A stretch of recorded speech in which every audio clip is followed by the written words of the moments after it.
طيب إذا قرأ الإمام في الصلاة بسبح اسم ربك الأعلى في صلاة مفروضة مثلا، فهل يقول سبحان ربي الأعلى، أم هذا مختص بصلاة الليل أو الوتر؟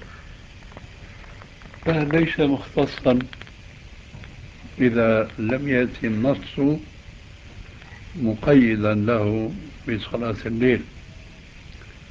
وأنا الآن غير مستحضر النص الوارد في هذا الذكر، فهل أنت منه على ذكر؟ سبح اسم ربك الأعلى. تذكر شيء في نص هذا الموضوع؟ لا أذكر يا شيخ في صلاة الليل أنه كان يقف عليه الصلاة والسلام عند يقرأ في سورة يستعيذ، يعني نعم. آية استغفار يستغفر، آية سؤال يسأل. نعم، فكان ذلك في صلاة الليل فقط، فما كان يقولها في صلاة النهار مثلا. نعم.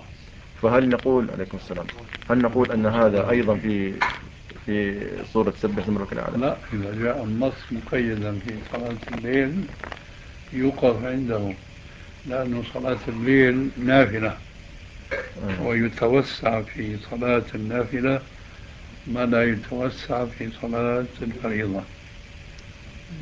لكن أنا قصدت إذا كان هناك نص عام ليس مقيدا بصلاة الليل فيعمل بعمومه.